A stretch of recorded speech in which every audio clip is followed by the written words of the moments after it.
What it do, baby? It's your boy Reek, man. Y'all tuning into another episode of NJP Navigating Journalism Podcast. So y'all probably done noticed that last couple of episodes I've been pretty much doing these episodes by myself because I realized I was having a lot of guests on the show, and it was pretty like guest heavy and stuff, especially going to the NABJ conference and all that stuff. I was like, Ty, you the star of this show, so you need to do a couple of episodes solo. And then I was thinking, I said, what I'm gonna do a couple of episodes solo, and then I think I'm gonna go back guest heavy starting in the new year. So I'm gonna start booking some guests in the new year. And then I also had some other ideas. I was like, since I got this grand big studio, I need to go ahead and start having a studio audience, right? So that's what we're gonna start doing. So next year, starting next year in 2024, maybe get a couple of interviews this before the year is out and stuff like that too. But what I want to do is I want to get some more guests up in here, a lot of Atlanta journalists, get them on up in here, and they gonna come in here, we're gonna have a conversation, same thing like I usually do, except this time we're gonna have a studio audience and stuff, have people in the audience clapping, asking questions and all that stuff. So yeah, I wanna make it more interactive, wanna make it more fun, because I think I want to kind of change the narrative about these kind of change the narrative a little bit. Like when you watch TV, of course, the talk show hosts, they always have their studio audience and studio audience clapping, cheering, all this stuff. Same thing can be done with podcasts, especially if you got the studio space. So that's what I'm gonna make sure that I do. I make sure I have the studio space. Make sure I bring the guests in, and we're gonna have the setup. We're gonna make it look real nice, make it look real nice TV studio-ish. Got a big giant TV that I can put my guests and I on. Got the cameras, the light. We gonna make this thing look like a real talk show host, like real talk show set, man. So we gonna go all in with this thing, and hey, it's gonna be real nice. It's gonna look good, man. So also make sure, if you haven't already, make sure you like, comment, and subscribe to this video. Also make sure you hit that bell. Hit that bell, lets you know every time I release a new video. All you got to do is hit that bell, notification bell, lets you know every single time I release a new piece of content, right? Because if you're going to be locked into the channel, you're going to have to be locked in all the way. You know what I'm saying? Like, I can't just have, you can't either you locked in all the way or you not. It's no half stepping. It's no half this. May watch one video a month. Nah, if you're going to be locked in, I need you to be locked in, okay? You know what I'm saying? So, look, I really need y'all to tap in with me heavy, especially if you're a journalist. I mean, I literally post all kinds of content on my page. So it's literally it's something for everybody. It's not, of course, we got the podcast. Podcast is primarily for journalists and stuff, but I got television shows on the channel. I got interviews I've done, my iHeartRadio interviews I've done are on the channel. It's something for everybody on the channel. So make sure you tap in, like, comment, subscribe, and also share the video with somebody too. So what we're gonna do is we're gonna talk about on this episode, y'all see I got my Fatal Attraction journalist shirt on, right? I think it's the first time I wore this shirt on the podcast. But what I want to talk to y'all about today is we're gonna talk a little bit about how to prepare for shows, right? So when it comes to doing shows like Fatal Attraction, all that stuff, I'll just walk y'all through how I prepare for the show, and then you guys can get some nice tips and tricks off of that, and then I'll give y'all a little bit more advice on other good ways to prepare for shows and stuff like that. So when it comes to preparing for a show, especially like Fatal Attraction stuff, one thing, I'll tell you, my favorite part about preparing for the show is the fashion. Yeah, I mean, y'all know I'm a fashionable guy. I'm a fashionable journalist, man. Come on now. So the fashion's got to be on point, right? But of course, before the fashions, there's other parts that go into it, right? So I'll say when it comes to doing Fatal Attraction, the true crime shows on TV1, what I do is, let me actually put this to the side. So what I do is, first of all, they let me know the date, right? So they let me know the date. Let me know the date of the shoot. So I'll know the date probably. Sometimes it can be the week of. Sometimes it can be the week before. It might even be 2 weeks before. It really just depends on their filming schedule and how everything is going or whatever, right? So always get the date down, mark it down on my calendar. That way I know, make sure if there's anything. Always try to, let's say if I have something scheduled on that day that maybe might conflict with that shoot, I'll just try to move some things around so I can get to the shoot, because I'm telling you, the more I'm on the show, more exposure I'm getting, more followers, more customer, like all that good stuff. Like, this is a really big platform, and it's imperative that I capitalize on it at all times, right? Especially because I be live tweeting too when the show airs and all that stuff, and people really be tapping in with me heavy and stuff like that. And then, of course, I be getting all kinds of DMs and messages about being on the show. So get the date down, right? Make sure you mark the date on your calendar, all that stuff. I always make sure I do that. Next thing is figure out where the shoot is. So usually 9 times out of 10, shoot is in Knoxville, Tennessee. But like I told y'all, what they're doing this season is we're actually going to the various different cities that the crimes actually took place in. So like we have, like there's one upcoming here that I'm going to be doing real soon that happened in Georgia. So I'm going to be going to one of those Georgia cities to do that for the show, right? Then the next thing, if you're always want to make sure that you have the right fit, right? Going back to the fashion and stuff, you want to make sure, it depends on if you have a stylist that you actually have to like get scheduled with and you actually have to sit down with, you want to make sure you schedule that way in advance. When it comes to colors on TV, it's very important. Stripes is a no-no. Sometimes when you wear stripes on TV, like if you wear like a striped suit or something, and if it's like heavy, thick stripes and stuff like that, sometimes they can tend to like bounce around on the TV screen and all that stuff. You also don't want like distracting combinations, okay? If you're gonna be fashionable, if you're gonna be on TV, please be fashionable. Sometimes it'd be some people out here who ain't that fashionable. Not saying that there's people that I work with.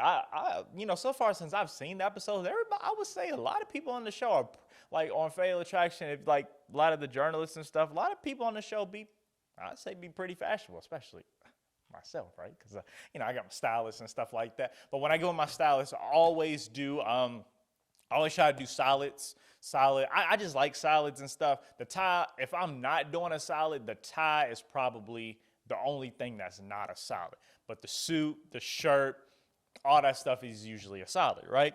If I'm not gonna do like, I'll only, sometimes like when I'm going on TV, if I'm not going to do solids, I may get one pattern, like one thing that's a pattern. So the shirt might be a pattern, but you don't want to have a pattern shirt and a pattern tie.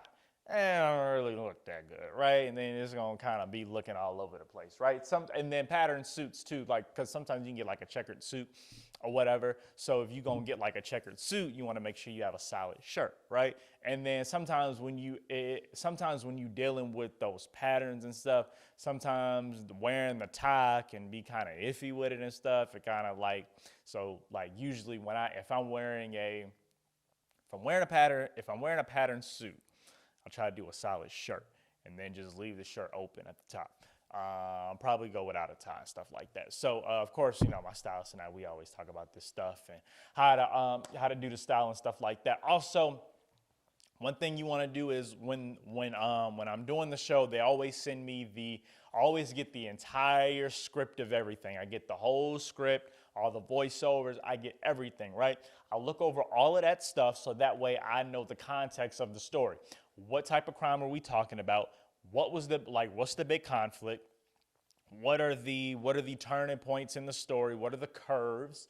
And for me, for the stuff that I'm gonna say on camera, what needs to be said at a certain volume, what needs to be said confusingly and stuff like that, because like sometimes I can get the stuff right, and I mean you can just sit there and read it. But if you just sit there and just like read or like just sit there and just say stuff regular without the emotion, like you got to put the emotion behind it. If you don't put the emotion behind it, then it kind of discounts the show a little bit. You know what I'm saying? So you want to make sure that when you're doing this type of stuff, especially if you're doing a true crime show like Fatal Attraction or For My Man and stuff like that, you want to make sure that you put the feelings and emotions behind it, right?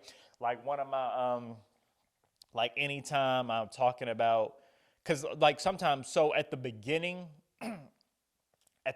of the show, most of the stuff is kind of lighthearted, kind of happy. Oh, such and such had 3 kids and they had a lovely family and they were doing this and that, right? That's kind of like the first part of the show. Then when you get in like the middle part, the end part, that's when it like comes serious and you get that serious face on, right?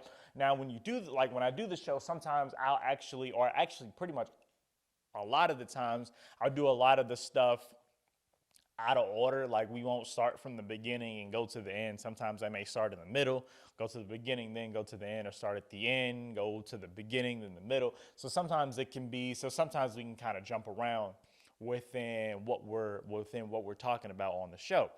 And so, you know, it's kind of, but the only thing is like it can, I wouldn't say it's difficult, but you just got, that's why I always say, like when you get your copy and you get all this stuff, make sure you read over it first.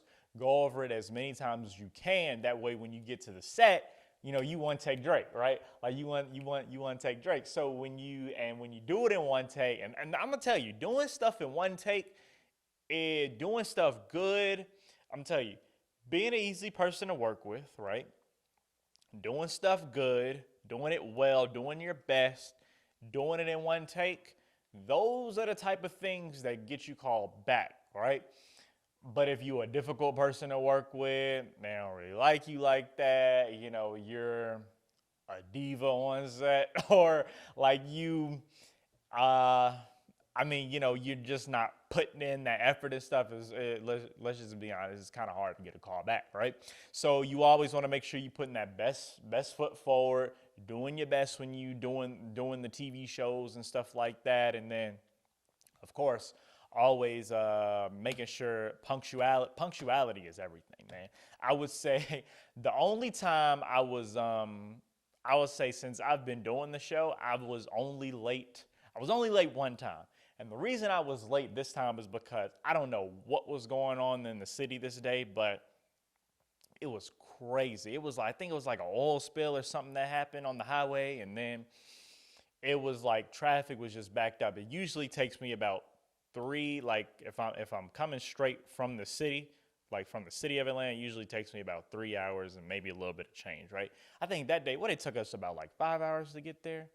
Yeah, it took us about 5 hours to get from the city, and then from the city to Knoxville where we film at. And then on top of that, somebody ran in the back of me when I was on the highway. So that even put me like behind too. It's like literally that day, it was one of those days where, you know how you have some of those days where literally everything that could have happened actually happened, and it just like throw you so far off, right? And so yeah, that day was a struggle, man. But the good part about it was I still was able to film, and I was keeping in contact with them the whole time and stuff. So, you know, keeping them up to date on what was going on, this and that and the third and all that stuff. And on top of that, I even left early. I always leave early. Like I always try to get there at least, I try to get there between 45 minutes to an hour early. I always factor that in just because when you on a road trip and stuff and you traveling, sometimes anything can happen, like that traffic jam or a wreck or anything. You might get pulled over. I mean, I try. Of course, I try not to. I always try to go the speed limit and obey the traffic laws and stuff like that. But I mean, you never know what might happen. So you always want to factor in extra time, especially when you're on these road trips and stuff like that. And then, of course, it'd be crazy because a lot of people, we live in Atlanta, right? Or I live in Atlanta, and it'd be a lot of people saying, oh, traffic this, traffic that. And it's like, man, we live in Atlanta now. Like, you ought to know by now that if you got to be somewhere at 4 and you live 20 minutes away, you know you got to leave at 2. I mean, we all know this. Like, I mean, maybe not literally, but I mean, it really just depends on what day it is and what time of day you leaving. Like, if you leaving somewhere like 5 p.m. on a weekday, yeah, you gonna need to factor in that extra time. You know what I'm saying? So it's always about factoring that extra time, punctuality, being an easy person to work with. Make sure you're doing a good job, putting your best foot forward, and doing your best to do it in one take, man. Because, you know, when you do it in one take, it's quick, it's fast, it's easy, it's light on everybody else, man. They ain't got to keep going back and forth and doing all this other stuff. So Trying to think, where was well, let me see. Oh yeah. So yeah, I was talking about going over your stuff. So always make sure you go over your scripts and all that good stuff. That way you prepared and stuff. And then once you get to set, always make sure you follow the instructions, right? It's gonna be camera people there. It's gonna be it's like, for me, it's always a camera person, an audio guy, maybe 2 or 3 producers that are there doing the show. And then I always have one producer that sits in front of me while I have the camera. I have a producer that sits next to the camera, and I sit here in my seat, and then we'll just go over some things. And they really help me out tremendously, because they help me out with my emotions sometimes, like doing the show. Okay, this is supposed to be this is supposed to be that, this is supposed to be happy up here, like stuff like that. So, the producers are always there helping out for the show and stuff like that. Really, really helps out tremendously, for a fact. So there's that. And then also, trying to think after that. Oh, also pictures. Pictures is really important, man. I always say, look, if you didn't put it on Instagram, it didn't happen. If you ain't put it on the gram, man, listen, get tapped in with the gram or social media, period, right? And I'll say this. I've noticed a lot of people like to take social media breaks, right? When it comes, I just be trying to figure out why people be taking social media breaks. Like, for me, as a journalist and what I do in TV and radio and stuff, I don't really feel like I can take a break, because I feel like when you take a break from social media and you're not posting, or y'all call it a social media detox or whatever, me personally, I don't agree with it. I don't like it. But I just feel like you lose your audience. I mean, that's how I feel, because for me, I post at least once a day on Instagram, every single day, Instagram, Facebook, stuff like that. And I feel like if all of a sudden I just stop, I take a detox for 1 or 2 months or something like that, I feel like I'm gonna lose my audience, right? When you get an audience, you have to keep the audience. It's the same thing like with the podcast, right? You may start a podcast, but if you 6 weeks in and then you stop and then you pick it back up in another 3 weeks, you probably done lost some of your audience, man. That was looking forward to the show, expecting the show and stuff. That's the main thing when you in this industry, you don't want to lose the audience. It is imperative you keep the audience. So stop taking social media breaks.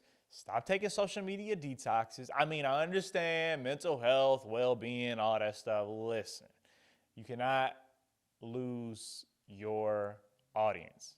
Very important. Now, I understand a lot of tragic situations do happen. Okay, I get that, because I've had a couple of situations happen in my life where I've taken breaks from social media and stuff. I remember the last time I took a social media break, I was having girl problems, right? So I mean, sometimes you have to, but if it's not absolutely necessary, just try not to do it. Just try to be consistent on social media. Try to post at least once a day, or I mean, even if you're not that consistent with it, at least try to post once a week.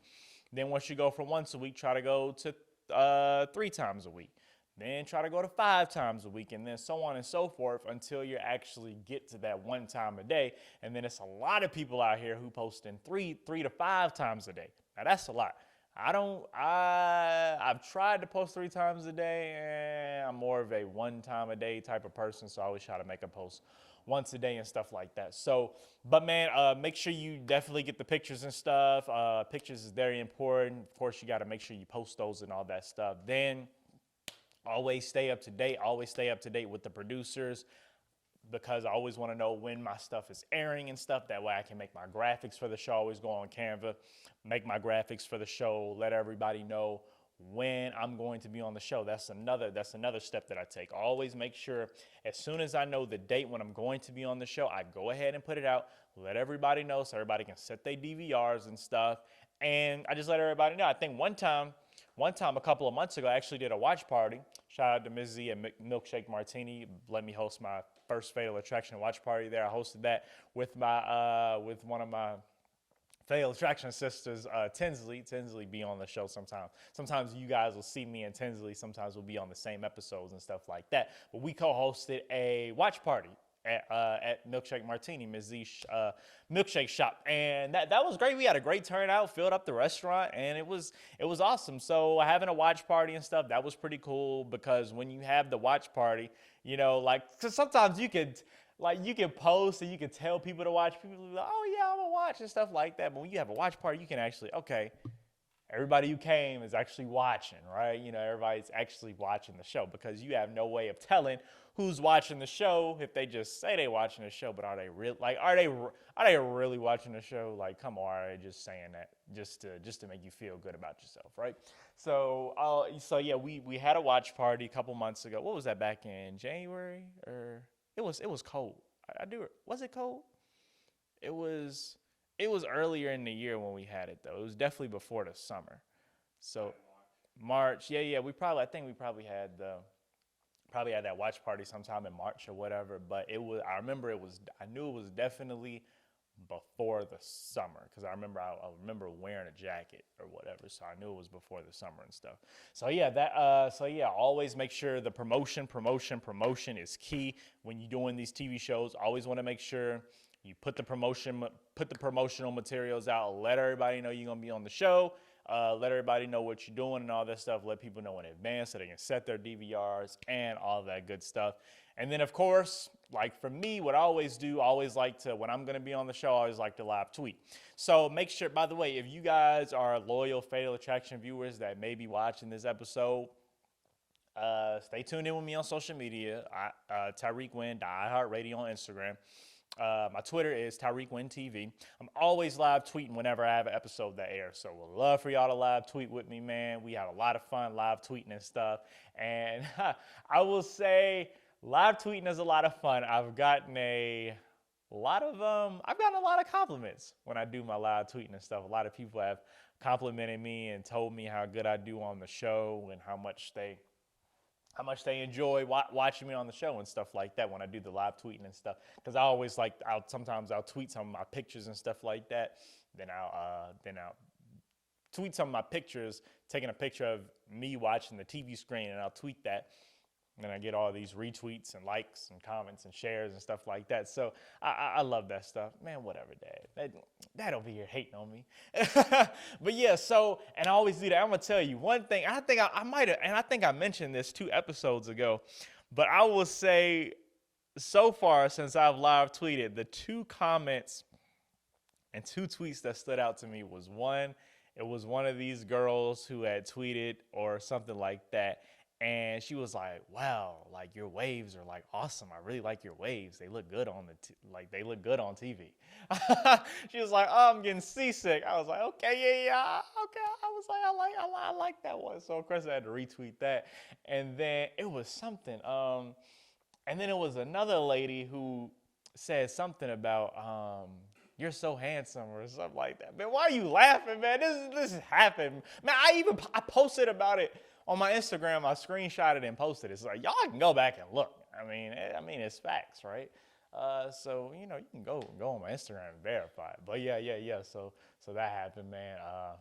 Yeah, I love that stuff. So, guys, that is pretty much how I prepare for Fatal Attraction, the steps that I go through when it comes to doing the show, steps during the show, and then, of course, steps to take after the show that I do. So, and then, of course, for journalists and stuff, there are a lot of us as journalists, of course, we be at our news stations or our print newspapers and stuff like that. But a lot of us do shows on the side. So like a lot of us do shows on TV One. There's also some crime shows on Oxygen, right?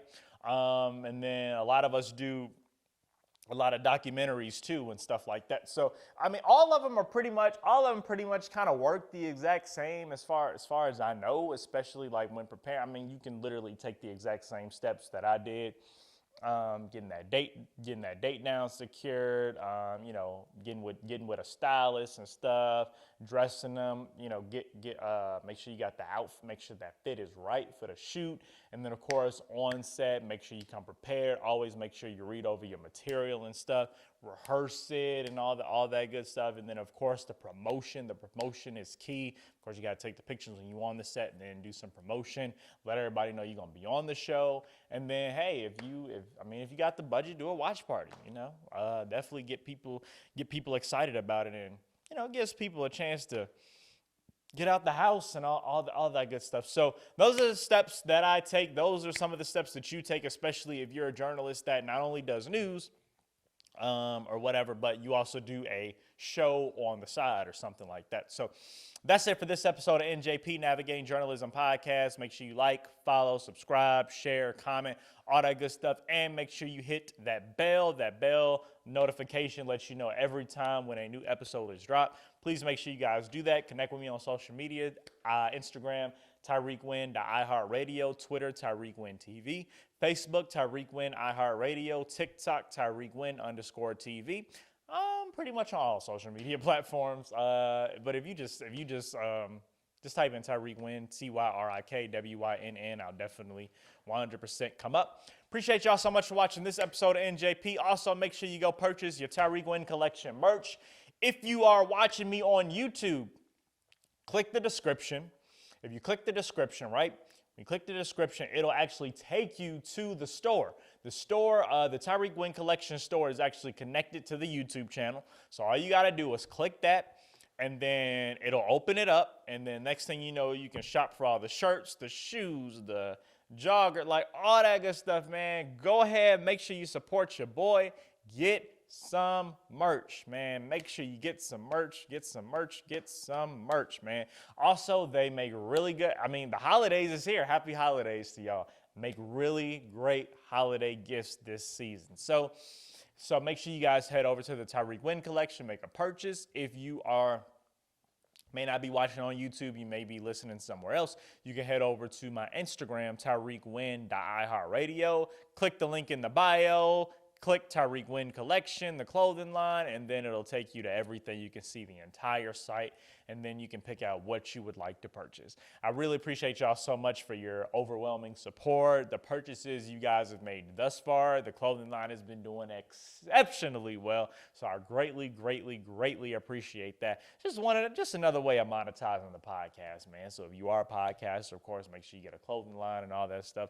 Try to get all that stuff, and then make sure that you tap in, get in the holiday spirit, man. We in the holiday season, man. This is my favorite time of year, so I'm so excited about the holidays, man. This is awesome. And also, of course, I've been preaching this on my episodes. Make sure you guys do. This is my challenge to you guys this holiday season. When you're out shopping for gifts and buying gifts for family and your family and your loved ones and your friends and all that stuff, do your best. Try to support a small business, at least one small business. Try to buy one gift for somebody from a small business, because small businesses are pillars in our community, and it's very important that we support these small businesses. So guys, make sure you try to support at least one small business this holiday season.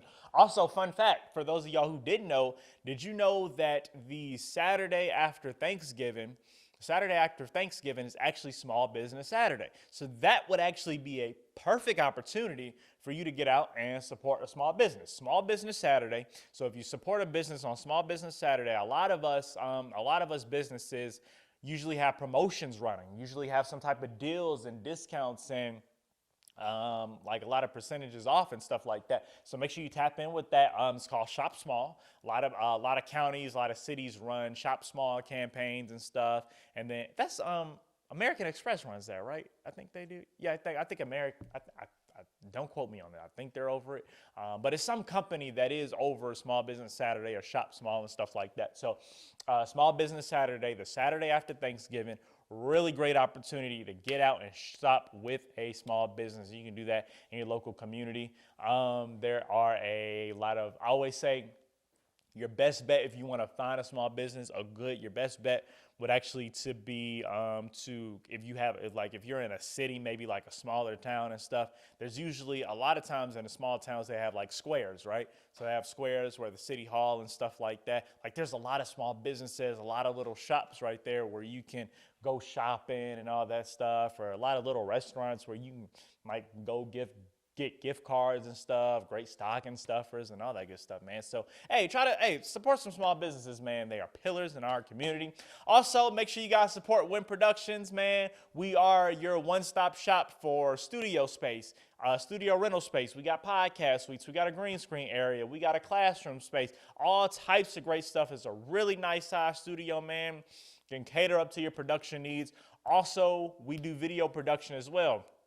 Television commercials, TV shows, podcast filming, customer testimony videos, drone and aerial filming, all that good stuff we do right here at Wynn Productions LLC. So if you're interested in these services, give us a call, 754-225-2805, 754-225-2805. Call us up, hit us up, man. Hey, listen, we can put together some amazing video content just for you. So make sure you hit us up. And then you can also send us an email, contact@wynnproductionsllc.com. Thank y'all so much for watching this episode of NJP, Navigating Journalism Podcast. It's been your boy, Tyrik Wynn.